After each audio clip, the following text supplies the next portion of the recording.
Busy, busy, busy. Hello, welcome once again to Stuff and Things, where I like to talk about stuff and occasionally even things. I'm your good friend Bradley, and today is a Sunday Stuff and Things. And on this Sunday Stuff and Things, we have stuff and things to talk about, including upcoming videos, things you can look forward to on Stuff and Things YouTube and Stuff and Things Patreon. We're going to talk a little bit about my favorite focal lengths and what your favorite focal lengths are for photography. It's hard to say favorite focal lengths for some reason. We have to talk a little bit about the Seahawks and Rams. We're going to be maybe a little shorter here. I'm going to try to be a little shorter because I have, unfortunately, a funeral to go to today. It's never fun when someone in your family goes, and I just have a lot going on today. So we're going to try to get through this as quickly as possible. That doesn't mean that I don't care about you guys, but I just have to run quickly. So let's get into it. All right, gang. So what can you look forward to on Stuff and Things YouTube and Stuff and Things Patreon? Well, this coming week on YouTube and Patreon, it'll be early on Patreon, Monday on Patreon, Wednesday on YouTube. We will be talking about loading film into this. This is my Leica M4. It features the Leica quick load system that was in very late, or a few models of the Leica M3, and then pretty much every film body that Leica made since then. How do you get this into this? Is it easy? Yeah, kinda, but there was a journey involved in me kind of getting my head around this. So that's what that video is going to be about. It'll be posting this Wednesday. I think it's fascinating. I think it's interesting. And if you just want to see a beautiful old camera being manipulated, check it out. The week after that, on YouTube, or not on YouTube, on Patreon exclusively, will be the GLP's Abingdon full review. We did the first impressions video last week on Patreon, and this is a very interesting blend. And if you are following along on Patreon, you should definitely check that out. The week after that, we will be reviewing this, a brand new belt that I was sent by, or Saddleback Leather sent me this belt. Saddleback is a company that I have a bit of history with because the very first, well, one of the very first reviews I ever did on this channel was their front pocket ID wallet. And that was just, you know, when I was first starting out 11 years ago, I bought it myself, reviewed it. Pretty popular video on the channel, and it's a wallet that I still use. It's my main wallet. I've had it for 11 years. It's fantastic. They sent me this belt to try out, and it is gorgeous. It's the Italian Casual belt by Saddleback Leather. We're going to do a review on this soon as well. So, lots coming up. Stay tuned. So on my Leica M4, I have the Falkländer 35mm f2 Ultron lens. On my Fujifilm X106, I have the built-in lens on the Fujifilm X106 because it is a fixed lens camera. And basically with the APS-C sensor in this camera, this lens is the equivalent of a 35mm. I think it's like 23 or something, but when you do that with a crop sensor camera, it's the equivalent of 35mm. On this, my Nikon FE2, I currently have the 35mm f2.8, yes, 2.8 AI lens on this, and it's what I primarily use on this camera. But that wasn't always the case. I was previously mostly using, when I was shooting a lot of film on the FE2, I was mostly using this, which is the Nikon F-AIS. I don't know which order all these things are supposed to go in, but it's the 28mm f2.8 AIS. This is a fantastic lens, and it was the lens that, it was very hyped. A lot of people said this lens was fantastic. If you're doing any sort of documentary or street photography, you want to use 28mm, you want that wider field of view. And I thought I did too. And I enjoy the width of 28mm, but let's talk about this a little bit because I think that it's easy to read what people say online or to watch videos, what have you, and think that you can make a decision about what your gear should be or the kinds of lens or focal lengths you want to use, and then kind of pigeonhole yourself without having tried other things first and making an organic decision about what kind of focal length you should use. So you might read that a lot of the great, quote, street photographers from back in the day, people like Gary Winogrand, oh, he used a 28 millimeter lens a lot. There are a lot of people who used the digital cameras, the Leica Q cameras that had a built-in 28 millimeter lens, and people just think, oh, for documentary or street photography style photography, I should be using a 28 millimeter lens. That wasn't always the case. People like Henri Cartier-Bresson, way back in the day, they used a 50 millimeter lens a lot of the time. In fact, the Leica M3, the first M body camera that Leica put out in the 50s, it only had frame lines for 50. That was their widest lens. I think it was 50, 90, and 135 maybe on the M3. So that was considered sort of a normal focal length. They considered that something very similar to a human field of vision, the 40 millimeter, the 50 millimeter. And it was only later that people started doing more wide-angle lenses. Now, it might make sense for you to want to use a 28. For me, what I found is that when I was using this 28 millimeter a lot on my Nikon FE2, I found that I couldn't fill the frame as much as I wanted because I live in Bellingham, Washington. When I'm walking around on the streets, I will see maybe 3 or 4 people will pass me on a block.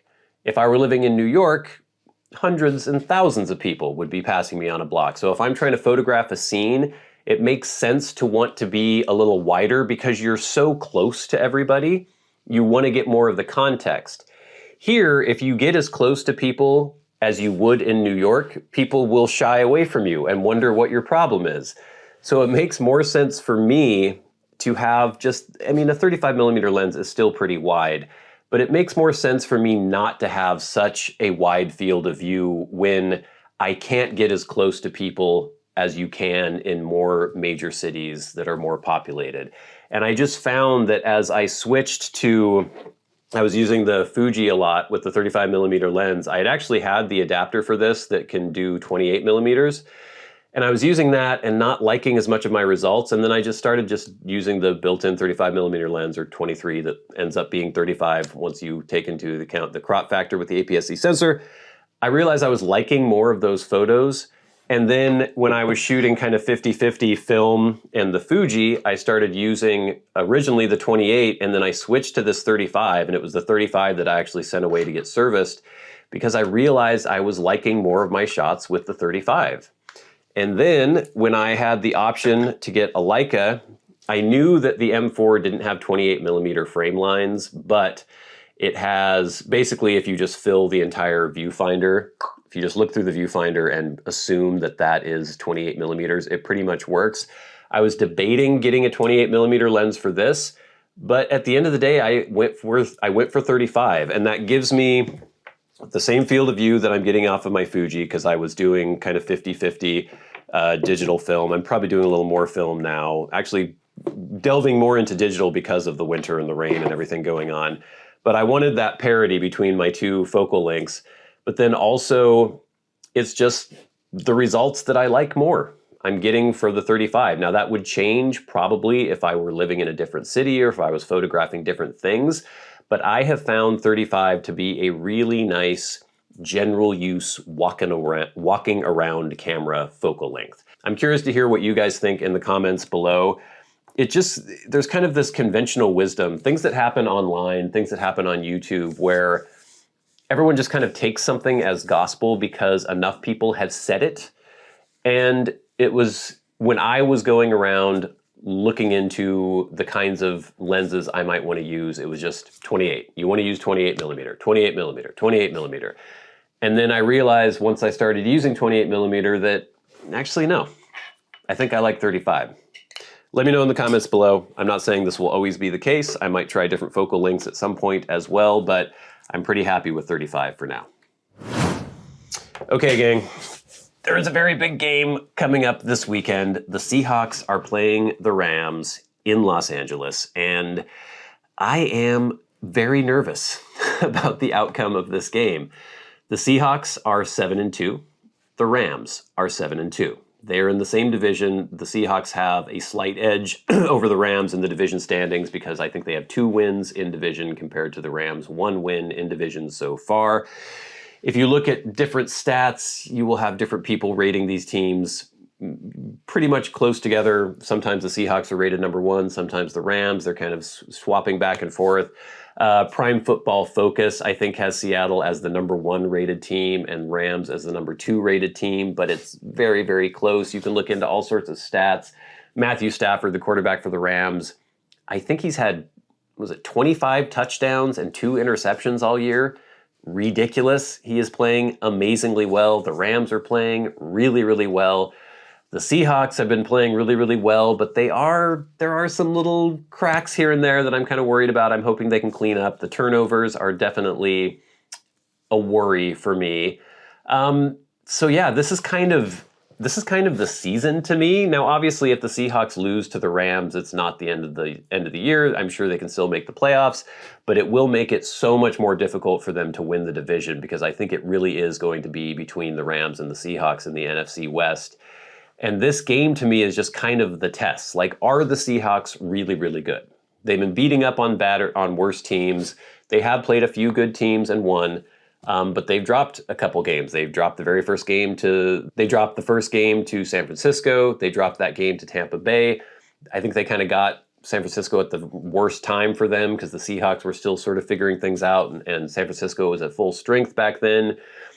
I don't know, but I am super nervous about this game. I don't even really I shouldn't even be talking about it because I feel this sort of jinx thing happening if I pay too much attention or think too much about the game.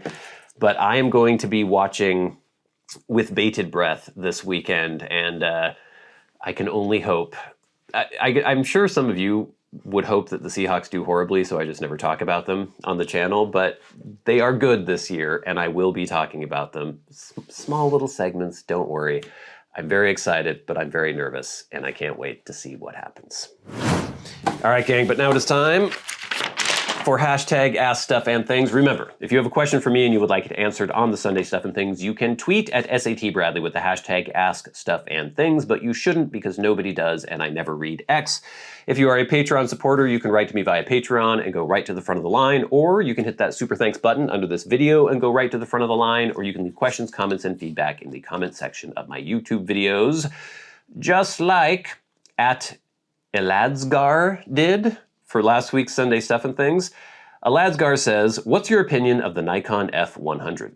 I have one with a 60mm macro lens that is gathering dust. If you'd use it and not hawk it, maybe we can arrange to have it shipped to you. I really have no interest in film photography anymore, and since I travel full-time, sourcing film and having it developed is bothersome to say the least. I had never heard, well, I've heard of the Nikon F100, but I didn't really know that much about it. I had never seen one, never handled one. So I looked it up, and it looks like a really cool kind of late model film body for Nikon. But thank you, Eladsgar. I just don't need another film body right now. If anything, I might get another lens for the Leica at some point. Obviously not a Leica lens because they're just way too expensive. I don't think I'll ever be able to afford a Leica lens as much as I would like to try one.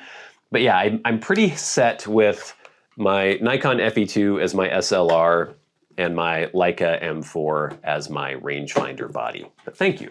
I'm sure there are a lot of people who would like to have that camera. Next, we have at Les Brady, who says, hey, Bradley, thanks for correcting my misstated track. So we were talking about the listening party for Nirvana, Nevermind, and he was saying on a bridge, but he meant on a plane. I was talking about on a plane, but I got bridge stuck in my head. Anyway, I sensed a similar chord progression in the songs I was thinking of. You might give a quick listen to Sick as a Dog, Aerosmith, and or No More, No More, Aerosmith from Toys in the Attic. Those sound like kind of what I was trying to describe, more blues than Beatles for sure, but to me there's a commonality. Love you, Les. You're a Patreon supporter. I appreciate you. I loathe Aerosmith. I hate their music. I did go and listen to those tracks. Sick as a Dog, I found... I don't want to get too deep into this because I don't want to offend anybody, but my God, I don't like Aerosmith. The Aerosmith song that was the bridge from On a Plane, the Sometimes I've heard it before. And there's like the backing vocals.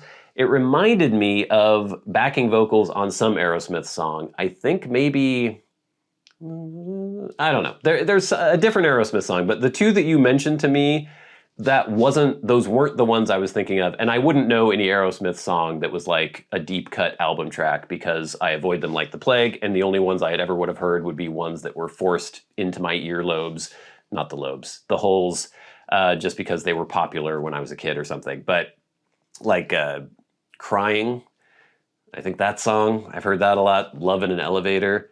Dude Looks Like a Lady. Like, oh, okay. I don't want to offend anybody, but no. Not an Aerosmith fan. Next, at Megan9436 says, nice seeing your camera collection. Indeed, the Major League Baseball World Series reminded me of the appeal of sports. It gives us something to talk about with people in a world of algorithms that has divided us so much. Yeah, that's the fun thing. Like, you know, I was paying a little bit more attention to baseball because of the Mariners this year, but it's pretty much football's the only sport I ever pay any attention to, and it's pretty much only the Seahawks. But it is nice that especially because I do construction, and I hang out with a lot of people with whom I probably don't have that much in common, other than the fact that we are both doing construction. But if you run out of things to talk about involving the job, it's pretty much guaranteed that I can bring up the Seahawks and we can have a conversation. That's kind of nice. It's just like a get out of jail free card when you're in a conversation. You're like, okay, we can relate on this level. That's kind of cool. Next, we have at Action Image Photography, who says, I'm sorry I missed if you solved your scratched negatives problem. Did you find out what the problem was?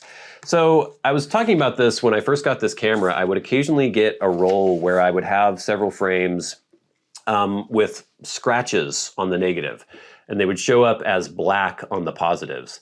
And I never really did figure out what that was. I cleaned the camera thoroughly. I checked the pressure plate on the back of the camera, checked everything, blew it out, did everything I could, and then I was like, oh, it's fine, because I would have several rolls where there were none at all. And I know it's nothing to do with my processing or anything like that, because that had never happened before with my FE2, and I was using the same processing methods or anything. But then every once in a great while, one would crop up, like there'd be just 1 or 2 frames in one roll out of 3 or 4 rolls. So that almost never happens now, but every once in a great while, it still does. I don't know. I'm not sure what it is, and it's so intermittent that it's really hard to diagnose. I'm assuming there was just something going on in the body of the camera and that maybe it's gotten less and less as I put more film through this. But yeah, it's still a mystery to me. I have no idea what it was. Next, we have some feedback from the First Impressions GLP's Abingdon video. Obviously, this was from Patreon only. This is from Liam on Patreon. Interesting review. The train was an excellent creepy background sound for the video. Yeah, I forgot that when I'm recording outdoors, where I often record the pipe-related videos, you will get the train, and I've just kind of zoned it out completely. I don't even notice it anymore, but a lot of people really enjoy that. L. Torney says, you had me at sweaty gym socks. Luckily, Smoking Pipes has a GLP sale going on right now, so I've ordered a big can of this. So I mentioned that one of the flavors that I was picking up on this was like sweaty workout clothes or gym socks, which sounds horrible, but within the context of a pipe blend is actually pretty good. It's like describing a Latakia blend as having a creosote flavor, which is something I love as well. That's me, not El Torney saying that. I'm sure non-essers can't understand how anyone would like the taste of creosote or sweaty gym socks, but I sure do. It's a sour, fermented, funky taste that adds a lot of depth to the flavor of a blend. Maybe there are better ways to summarize that flavor, but sweaty gym socks isn't too far off. Thanks for the review, Kip. Thank you very much, Kip, for being a Patreon supporter. All right, gang, thanks for all that feedback. Please keep it coming in. It really helps make the show go. All right, but now it is time for the very best part of the show, and that is where we thank our Patreon supporters. Remember, if you would like to support Stuff and Things on Patreon, there is a link in the description box below, and it is much appreciated. It's what helps pay for the camera filming this video, the lights that are shining upon me. It's basically the main way you can show your support for the content that you enjoy. If you like anything that posts on Stuff and Things YouTube or Stuff and Things Patreon, Your support on Patreon helps make that possible. $5 a month gets you in, and you will have access to all the back catalog of videos that I've been posting on Patreon for the last couple of years.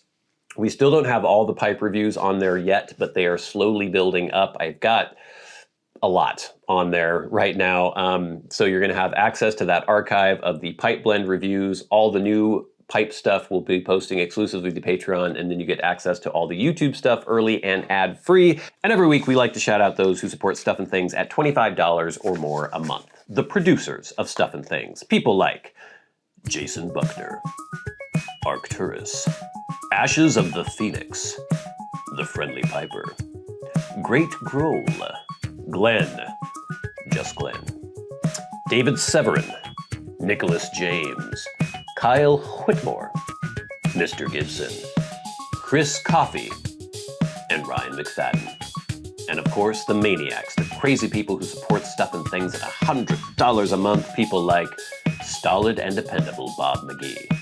And we'll never forget our dearly departed friend and Hall of Fame member, Peter Straub. Gang, what can you look forward to on Patreon this week?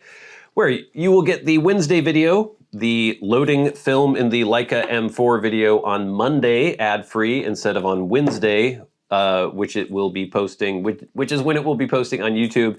But then the exclusive video will be from the archives, and this is posting on Thursday, Drew Estate Meat Pie. Remember that blend? That's an interesting blend. And that review was from January 21st, 2016. So we've gone through 2014 and 2015 from the archives. Now we're into 2016. Really interesting blend, really interesting review. Check that out, posting on Thursday. Lots of other good stuff coming up on YouTube and Patreon. But until next time, until we meet again, I've been your good friend Bradley. You've been the audience. This has been Stuff and Things on a Sunday. Stuff and Things. I'll see you later. I've got to find a dress shirt, a tie, all that stuff.